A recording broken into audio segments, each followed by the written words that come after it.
Hi, Paul Graham from Peak Personal Training. I'm here today to talk to you about hunger, or specifically what causes you to no longer be hungry. So this is something that a lot of people seem to misunderstand and don't get. So first we're going to talk about what doesn't get rid of hunger. So one of the things people think cures hunger is how many calories they eat. In reality, it actually has pretty well nothing to do with how many calories you eat.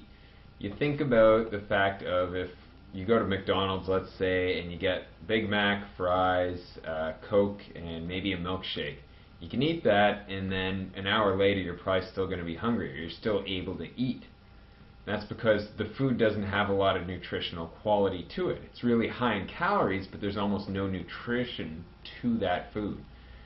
Compared to if you were to take, let's say, broccoli, and you were to eat 1,000 calories of broccoli and chicken, there's no way that you could continue to eat past this point. Or if you did, you'd probably start to feel really sick and really full.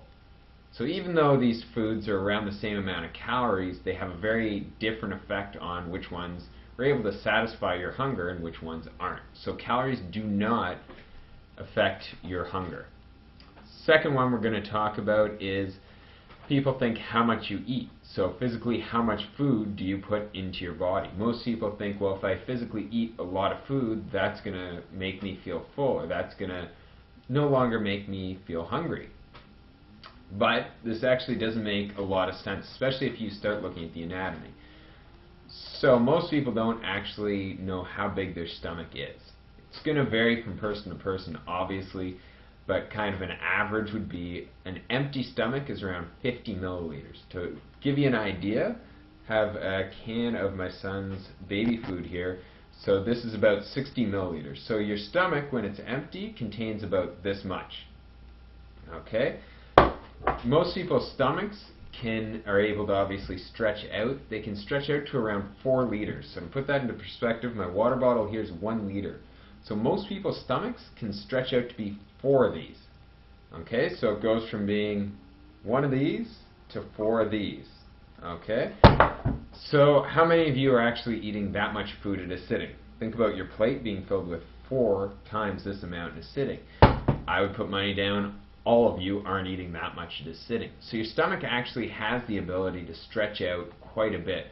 So the actual amount of food you're eating usually doesn't affect your hunger. So now we're going to talk about what actually does affect you feeling satisfied, no longer having that hungry feeling. So the first big one is nutrient density. So when I say nutrient density, what do I mean? I mean how much vitamins and how much minerals does your food actually have. And so we don't need to get into really complicated and complex, well, what are vitamins, what are minerals, and all this. Your body needs different amounts of different vitamins and minerals to be able to work ideally, or to function optimally. Most people today aren't getting these because they're eating too much processed food, which leads to them always being hungry, which leads to them overeating, which causes being overweight and gaining too much body fat. So what you want to try to do is get food that's really nutrient dense. So food that's packed with lots of vitamins and minerals. So what types of foods are really packed with these?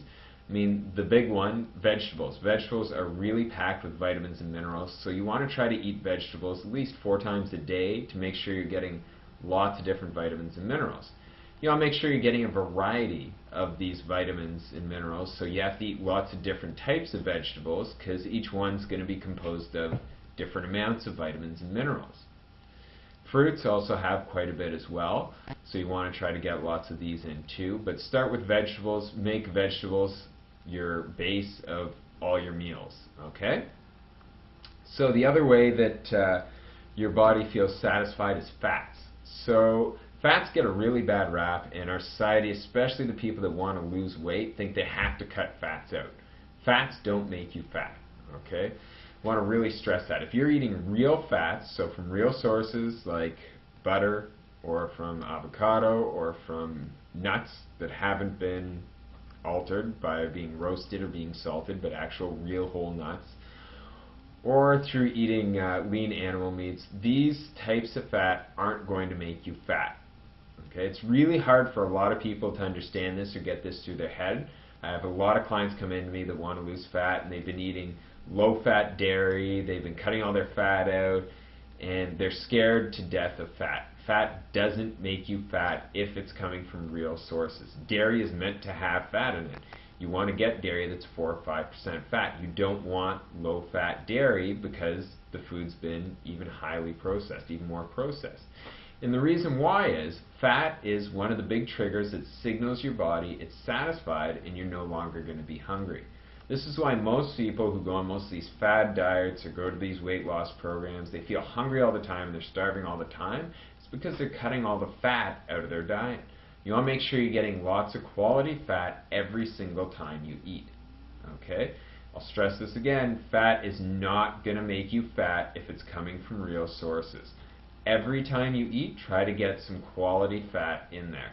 If you do this, you're going to feel satisfied when you do eat, and you're not going to be starving all the time. Okay? Hopefully, you've gotten a little bit out of this video as far as what actually makes you feel satisfied when you eat. So the two big things to review: get food that's really dense in minerals and vitamins, so lots of vegetables. Get a wide variety of them to make sure that your body's getting all the different vitamins and minerals you need. And the second thing is to make sure you eat quality fats, real fats, every single time you eat. If you have any questions, feel free to shoot us an email at info@peak-personaltraining.com, or if you're having problems knowing exactly what you should be eating or what you should be doing, give us a call. You can book a free consultation.